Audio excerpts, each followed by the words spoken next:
এদিনৰ বাবে শনিবাৰৰ দিনটোত যোৰহাটবাসীয়ে যোৰহাটৰ এগৰাকী নতুন জিলা আয়ুক্ত লাভ কৰিব। শুনি আচৰিত যেন লাগিলেও যোৰহাটত শনিবাৰে এগৰাকী নতুন জিলা আয়ুক্তই সমগ্ৰ জিলাখনত যিসমূহ জিলা আয়ুক্তই কাম কাজ কৰে সেইসমূহৰ দায়িত্ব চম্ভালি ল'ব। আৰু এয়া কেনেধৰণে সম্ভৱ হৈছে আমি জনাবলৈ আহিছোঁ। যোৰহাটৰ জিলা আয়ুক্ত ভাৰতীয় অসামৰিক সেৱাৰ বিষয়া জয় শিৱানী ডাঙৰীয়াৰ উদ্যোগত তেখেতৰ সন্মতি সাপেক্ষে এই বিশেষ পদক্ষেপ গ্ৰহণ কৰা হৈছে। আৰু যিগৰাকী যোৰহাটৰ জিলা আয়ুক্ত হিচাপে এদিনৰ বাবে দায়িত্ব ল'ব তেওঁ হৈছে স্নাতকোত্তৰ শ্ৰেণীৰ এগৰাকী ছাত্ৰী, নাম হৈছে গীতাশ্ৰী শৰ্মা। আৰু গীতাশ্ৰী শৰ্মা আমাৰ সৈতে আছে আৰু তেওঁ কেনেধৰণে এই দায়িত্ব বিশেষ দায়িত্ব লাভ কৰিছে আমি তেখেতৰ পৰা জানিম। আৰু গীতাশ্ৰী আমাৰ সৈতে আছে।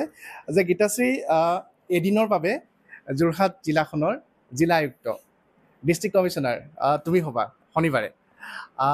কেনে লাগিছে আৰু কেনেধৰণে এই বিশেষ যোগ্যতাটো তুমি লাভ কৰিছা? হয়, বহুত ভাল অনুভৱ। মই এই এছে কম্পিটিশ্যন পাতিছিলে উমেন এণ্ড চাইল্ড ডেভেলপমেণ্ট ডিপাৰ্টমেণ্টৰ ফালৰ পৰা। তাৰ মই গ্ৰুপ বিৰ বিজয়ী হিচাপে এই সুবিধা লাভ কৰিবলৈ সক্ষম হৈছোঁ। আৰু এছেখনত ৰচনা প্ৰতিযোগিতাখনত তুমি এদিনৰ বাবে জিলা আয়ুক্ত, তাত কি কি লিখিছিলা? আৰু কাইলৈ যেতিয়া তুমি যোৰহাটৰ জিলা আয়ুক্তগৰাকীৰ সৈতে যাবা, বিভিন্ন কাৰ্যসূচী আছে কাইলৈ জিলা আয়ুক্ত কাৰ্যালয়তো তুমি বহিবা আৰু বিভিন্ন ঠাইলৈ যাবা, চক্ৰ বিষয়া কাৰ্যালয়লৈ যাবা। কি কৰিবা যদি তোমাৰ ধৰা তুমি সঁচাকৈ এদিন যদি তুমি জিলা আয়ুক্ত হোৱা, IAS বা কম্পিটিটিভ এক্সাম যদি ক্ৰেক কৰা, কি কৰিবা? তুমি নিশ্চয় ৰচনাখনত লিখিছিলা, অলপ ক'বা নেকি? কিন্তু কালি দিনটো কি কৰিবা, কি পৰিকল্পনা কৰি ৰাখিছা?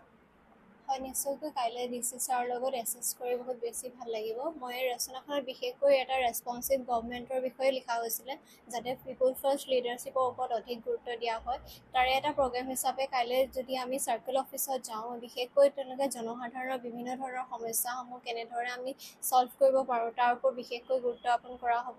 তেনেকৈ চাওঁ যদি কেনেকুৱা ধৰণৰ প্ৰব্লেমসমূহ সন্মুখীন হয়, এটা আমাৰ এক্সপিৰিয়েঞ্চ হ'ব ভাল, কেনেধৰণে এজন DC হিচাপে তেওঁ তেনেকুৱা ধৰণৰ ছল্ভ কৰিব পাৰে। এনেকুৱা ধৰণৰ অনুভৱসমূহে মই ভাবোঁ এটা পিপুল ফাৰ্ষ্ট লিডাৰশ্বিপৰ এটা এক্সপিৰিয়েঞ্চ দিব বিচাৰিছোঁ। কাইলৈ চক্ৰ বিষয়া কাৰ্যালয়লৈ যাবা, তাত গৈ কি কৰিবা? চাওঁ কেনেকুৱা ধৰণৰ সমস্যাসমূহ সন্মুখীন হয়, ৰাজহ বিষয়াসকলৰ লগত আলোচনা কৰি তেওঁলোকৰ বিভিন্ন ধৰণৰ সমস্যাসমূহ শুনি নিশ্চয়কৈ ভাল লাগিব। আৰু তেওঁলোকৰ যাতে এটা সমাধান বাৰ কৰি দিব পাৰি DC ছাৰৰ লগত জড়িত হৈ, মই সেয়াই অনুভৱ কৰি বিচাৰোঁ। আৰু কাইলৈ যোৰহাটৰ যি জিলা আয়ুক্ত কাৰ্যালয়, এটা ঐতিহাসিক ভৱন, সেই তাৰ কোঠাটোত তুমি কাইলৈ বহিবা DC ছাৰৰ লগত। বিভিন্ন লোক লগ কৰিবলৈ আহিব আৰু যোৰহাটৰ জিলা আয়ুক্তগৰাকীয়ে তোমাকো লগত লৈ সেই দায়িত্ব তোমাক দিব। যদি মিটিং হয়, মিটিঙতো তুমি থাকিবা। কেনে লাগিছে আৰু কি কৰিবা তেতিয়া? হয়, ভাল লাগিছে, কাৰণ এনেকুৱা এটা দিনত অনুভৱ কৰিব পৰা এজন DC হিচাপে মই ভাবোঁ এটা বহুত ধুনীয়া সুযোগ। আৰু বিশেষকৈ সেই অফিচটোত এজন DC ছাৰৰ লগত সন্মুখত এছিষ্ট কৰি তেওঁলোকৰ বিভিন্ন ধৰণৰ ৱৰ্কসমূহৰ লগত এছিষ্ট কৰাটো এটা খুবেই ডাঙৰ এটা সুযোগ বুলি মই ভাবোঁ। প্লাছ বিভিন্ন ধৰণৰ মিটিংসমূহৰ লগত যদি থাকোঁ, মই ভাবোঁ এটা ৰেছপন্সিভ গভৰ্ণমেণ্ট ফালৰ পৰা মোৰো এটা সুযোগ হিচাপে হ'ব। বিভিন্ন ধৰণৰ পদক্ষেপসমূহৰ বিষয়ে মই বিশেষকৈ গম পাব পাৰিম, যিটো আমি বৰ্তমান সময়তে নিউজসমূহতে বিশেষকৈ পাই থাকোঁ। কাইলৈ দিনটোত তেওঁলোকক এছিষ্ট কৰি সেয়াৰ বিষয়ে মই ভাবোঁ এটা ডাইৰেক্টলি তেওঁলোকৰ যিখিনি পদক্ষেপসমূহ গ্ৰহণ কৰে সেইসমূহৰ বিষয়ে এটা এছিষ্ট কৰিব পাৰিম তেওঁলোকৰ লগত লগ হৈ। হয়, ধন্যবাদ জনাইছোঁ। আৰু বিশেষকৈ সমাজ কল্যাণ বিভাগৰ দ্বাৰা যি চৰকাৰৰ বেটী বচাও বেটী পঢ়াও যি অভিযান আছে, তাৰ অধীনত এই বিশেষ পদক্ষেপ গ্ৰহণ কৰা হৈছিলে। আৰু যি পুৰস্কাৰ, সেই পুৰস্কাৰৰ যিটো ধাৰণা আছিলে সেইটো যোৰহাটৰ জিলা আয়ুক্তগৰাকীৰ জয় শিৱানী ডাঙৰীয়াৰ, যে বিশেষকৈ যুৱতীসকলক বা যিসকল ছাত্ৰী আছে তেওঁলোকক সৰ্বভাৰতীয় প্ৰতিযোগিতামূলক পৰীক্ষাৰ প্ৰতি আকৰ্ষণ কৰিব পৰাকৈ বা তেওঁলোকে যাতে ভৱিষ্যতে ইয়াৰ প্ৰতি আকৰ্ষিত হৈ নিজকে প্ৰস্তুত কৰিব পাৰে, তেনেধৰণৰ পৰীক্ষাসমূহত উত্তীৰ্ণ হৈ এনেধৰণৰ যিসমূহ পদবী আছে তাত যাতে তেওঁলোকে সংস্থাপন হিচাপে ল'ব পাৰে, তাৰ বাবে এই পদক্ষেপ গ্ৰহণ কৰা হৈছিলে। অলপ প্ৰতিযোগিতাখনৰ বিষয়ে ক'ব নেকি, যে আপোনালোকে যিটো অতি সুন্দৰ এটা আপোনালোকে সিদ্ধান্ত লৈ পদক্ষেপ লৈছিল, অলপ ক'ব নেকি? হয়, নমস্কাৰ সকলোলৈকে। দৰাচলতে আমি সংকল্প মহিলা সবলীকৰণ কেন্দ্ৰ, মহিলা আৰু শিশু বিকাশ বিভাগৰ অধীনত যি কেন্দ্ৰ আছে, আমি এই কেন্দ্ৰৰ পৰা আমি প্ৰত্যেক বছৰে বেটি বচাও বেটি পঢ়াও অভিযানৰ অন্তৰ্গত বিভিন্ন ধৰণৰ কাৰ্যসূচীবিলাক আমি লওঁ। আৰু তাৰে আমি ভাবিছিলোঁ যে ছোৱালীসমূহৰ যিসকল যোৰহাটত আমাৰ জিলাত ছোৱালীবিলাক আছে তেওঁলোকৰ যাতে আমাৰ সৰ্বভাৰতীয় পৰ্যায়ত যিবিলাক মানে পৰীক্ষা হয় সেইবিলাকত UPSC হওক APSC হওক সেই পৰীক্ষাবিলাকত তেওঁলোকে এনেধৰণেৰে মানে আগ্ৰহী হওক। কাৰণ কেলৈ আমি যদি সৰ্বভাৰতীয় পৰ্যায়ত চাবলৈ যাওঁ আমি UPSC লেভেলত আমি ৰিজাল্ট দিলে খুব বেছি 5জন 4জন অসমীয়া মানুহক দেখা পাওঁ। মই ভাবোঁ যে আমাৰ যোৰহাটৰ এগৰাকী ছাত্ৰী যদি মানে এই বস্তুটোৰ প্ৰতি ধাউতি আহে, তেখেতৰ যদি মানে এই আমি উৎসাহ যোগাই পেলাই তেখেতক যদি IAS বনাব পাৰোঁ বা ACS বনাব পাৰোঁ, সেইটো আমাৰ কাৰণে ভাল হ'ব। সেই উৎসাহটো যোগাবৰ কাৰণে আমি ভাবিছিলোঁ যে আমি এখন ৰচনা প্ৰতিযোগিতা পাতিম। ৰচনা প্ৰতিযোগিতাত সেই প্ৰতিযোগীসমূহে এদিনৰ বাবে DC হ'লে 1 ডে ডিষ্ট্ৰিক্ট কমিশ্যনাৰ হ'লে তেওঁলোকে কি পদক্ষেপ হাতত ল'ব সেই বিষয়ে ৰচনাখন 500 পৰা 750 শব্দৰ ভিতৰত লিখিব দিছিলোঁ। আৰু আমাৰ এখন চিলেকশ্যন কমিটিয়ে গোটেই ৰচনাসমূহ পোৱাৰ পাছত চেক কৰি পেলাই আমাৰ দুটা শাখাত দুগৰাকী বিজয়ী ঘোষণা কৰিছে। তেনেকৈ উচ্চ শাখাত যিগৰাকী DC ছাৰৰ লগত থাকিব আৰু গোটেই দিনটোৰ যিবিলাক মানে কাম হ'ব গোটেই কামতে অংশগ্ৰহণ কৰিব, সেইটো আমাৰ উদ্দেশ্য আছিলে। আমি গীতাশ্ৰীক লগ পালোঁ আৰু দ্বিতীয়গৰাকী তিতাবৰৰ বুলি আমি জানিব পাৰিছোঁ। তেখেত সংস্থিতা বৰুৱা হয়। তেখেত প্ৰাগজ্যোতিকা ছিনিয়ৰ ছেকেণ্ডেৰী স্কুলৰ ষ্টুডেণ্ট হয় আৰু তেখেতো যথেষ্ট এখন সুন্দৰ ৰচনা লিখি পেলাই হেৰি কৰিছে। আৰু আমি ইয়াতে তেওঁলোকক এটা দিনত যিটো যোৰহাট আমাৰ জিলা দিৱস আছিলে, জিলা দিৱসত 2গৰাকী বিজয়ীয়ে কিন্তু DC হিচাপে তেওঁলোকৰ ভাষণো দাঙি ধৰিছিলে। তো সেইটো এটা পৰিষ্টা কৰিলে। আৰু কাইলৈৰ দিনটোত আমাৰ কাৰণে এটা খুব ভাল দিন যে তেওঁলোকে DC ছাৰৰ লগত মানে গোটেই দিনটো অতিবাহিত কৰিব পাৰিব আৰু যিখিনি এজন মানে প্ৰশাসনিক বিষয়া হিচাপে কাম কাজ কৰে সেই কাম কাজৰ এটা আভাস পাব। ধন্যবাদ জনাইছোঁ। আৰু সমাজ কল্যাণ বিভাগৰ এই সংশ্লিষ্ট বিভাগটোৰ দায়িত্বত থকা আৰু বিষয়ববীয়া আছে, অতি সুন্দৰ পদক্ষেপ আপোনালোকে গ্ৰহণ কৰিছে।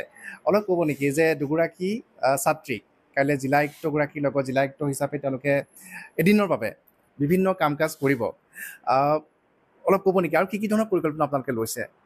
হয়, একচুৱেলি আমি আপোনাৰ প্ৰধান উদ্দেশ্যটো গম পাইছেই, কাৰণ ছোৱালীসকলে সাধাৰণতে এইবিলাক যোনবিলাক কম্পিটিটিভ এক্সাম সেইবোৰলৈ সাধাৰণতে আগবাঢ়ি আহিবলৈ অকণমান পিছ পৰি থাকে। যদিও আগবাঢ়ি গৈছে কিন্তু এতিয়াও বহু ছোৱালী পিছ পৰি থাকে। আমি সেই পদক্ষেপটো এইকাৰণে লৈছিলোঁ যাতে জিলাখনৰ চুকে কোণে থকা প্ৰত্যেকগৰাকী ছোৱালীয়ে এই কম্পিটিশ্যনটোত পাৰ্টিচিপেট কৰিব পাৰে আৰু এই সুবিধাটো এই সুযোগটো যাতে তেওঁলোকে পায় যে এজন DC হিচাপে কেনেধৰণে কাম কৰিব লাগে। আৰু এই এক্সপ'জাৰটো পাই পেলাই তেওঁলোক আৰু মানে ধৰক এনেকুৱা ধৰণৰ পজিশ্যনবোৰৰ কাৰণে তেওঁলোকে এপ্লাই কৰিবলৈ বা প্ৰিপেয়াৰ কৰিবলৈ তেওঁলোক মানে আগ্ৰহী হ'ব আৰু মটিভেট হ'ব বুলি আমি আশা কৰিছোঁ। আৰু খুব ভাল লাগিছে আমাৰ দুগৰাকী ছোৱালীয়ে এতিয়া কাইলৈ DC ছাৰৰ লগত এদিনৰ বাবে DC হিচাপে তেওঁলোকে DC ছাৰৰ কাম কাজত তেওঁলোকে অংশগ্ৰহণ কৰিব DC ছাৰৰ লগত। খুব ভাল লাগিছে আৰু আমি আশা কৰিছোঁ আগলৈও আমি যাতে এনেকুৱা পদক্ষেপ ল'ব পাৰোঁ আৰু ছোৱালীসকলৰ কাৰণে এনেকুৱা ধৰণৰ সুযোগ আমি প্ৰদান কৰিব পাৰোঁ। ধন্যবাদ জনাইছোঁ। আৰু শেষত মই পুনৰ গীতাশ্ৰীৰ পৰা জানিব বিচাৰিম যে কাইলৈ দিনটো যেতিয়া তুমি গম পালা তেতিয়াৰ পৰা নিশ্চয় একদম প্ৰস্তুতি চলাই আছা, হয়নে নহয়? যে কাইলৈ দিনটো অতিকৈ বিশেষ তোমাৰ বাবে, কেনেধৰণৰ প্ৰস্তুতি মই একদম শেষত জানিব বিচাৰিছোঁ। হয়, মই বিশেষকৈ বিচাৰোঁ এদিনৰ বাবে যদিও কিছু চেঞ্জ অনাৰ পৰিস্থিতি নহয়, তথাপিতো এদিনৰ বাবে এজন মানুহৰ হয়তো কিছু চেঞ্জ আনিবলৈ সক্ষম হ'ম। সেইবাবে মই বিচাৰিছোঁ যে DC ছাৰৰ লগত যেতিয়া আমি এছেছ কৰিম, মই বিশেষকৈ বিভিন্ন ধৰণৰ পদক্ষেপসমূহ যিখিনি লয় তাত মোৰ পইণ্ট অফ ভিউ যাতে মই ভালদৰে আগবঢ়াই নিব পাৰোঁ আৰু বিভিন্ন ধৰণৰ যিখিনি এজ এ ষ্টুডেণ্ট হিচাপে অথবা এজ এ নিউ জেনেৰেশ্যন হিচাপে মোৰ যিখিনি থটছ আছে সেইখিনি যাতে তেওঁক আগবঢ়াই দিব পাৰোঁ, যাতে সেইখিনি সময়ত তেওঁলোকে বিভিন্ন ধৰণৰ পদক্ষেপ আগৰ সময়ত ল'ব পাৰে। হয়, আৰু তুমি M.Com কৰি আছা এতিয়া? মই M.Com CKB কমাৰ্চ কলেজৰ পৰা M.Com কৰি আছোঁ। আৰু নিশ্চয়কৈ এনেধৰণৰ প্ৰতিযোগিতামূলক পৰীক্ষাত নিশ্চয়কৈ পৰিকল্পনা আছে দিয়াৰ? হয়, আছে। আগলৈ ইয়াৰ বাবে প্ৰিপেৰেশ্যন কৰাৰ এটা হেৰি আছে। হয়, ধন্যবাদ জনালোঁ। আৰু আমি কাইলৈ দেখুৱাম যে এদিনৰ বাবে যোৰহাট জিলাৰ জিলা আয়ুক্তৰ দায়িত্ব লাভ কৰিছে গীতাশ্ৰীয়ে, আৰু এগৰাকী অতিৰিক্ত জিলা আয়ুক্তৰ দায়িত্ব লাভ কৰিছে, আৰু 2গৰাকী ছাত্ৰীয়ে যোৰহাটৰ জিলা আয়ুক্ত জয় শিৱানী ডাঙৰীয়াৰ সৈতে কাইলৈ দিনটোত যোৰহাটৰ জিলা আয়ুক্তগৰাকীৰ যিমানবোৰ কাৰ্যসূচী আছে সকলো কাৰ্যসূচীতে লগত থাকিব। জিলা আয়ুক্ত ডাঙৰীয়াৰ কাৰ্যালয়ত তেওঁলোক বহিব, চক্ৰ বিষয়াৰ কাৰ্যালয় পৰিদৰ্শন কৰিবলৈ যাব, ৰাইজৰ সৈতে মত বিনিময় কৰিব। আৰু আমিও নিউজ 18 অসম নৰ্থ ইষ্টৰ দৰ্শকসকলক এই যিখিনি কাৰ্যক্ৰমণিকা অৰ্থাৎ এদিনৰ বাবে জিলা আয়ুক্তৰ দায়িত্ব লাভ কৰা এই ছাত্ৰী দুগৰাকীয়ে কেনেদৰে দিনটো পাৰ কৰে সকলোখিনি দৃশ্য আমি নিউজ 18 অসম নৰ্থ ইষ্টৰ দৰ্শকসকলক দেখুৱাই আমাৰ এই প্ৰচেষ্টা অব্যাহত ৰাখিম। যোৰহাটৰ পৰা Gautam Bora, news 18 Assam north east. আপুনি বিচৰা বাতৰি পাব কেৱল নিউজ 18 এপত। নিউজ 18 এপ ডাউনলোড কৰিবলৈ স্কেন কৰক এই QR কোড। গুগল প্লে ষ্টৰতো পাব এই নিউজ 18 এপ।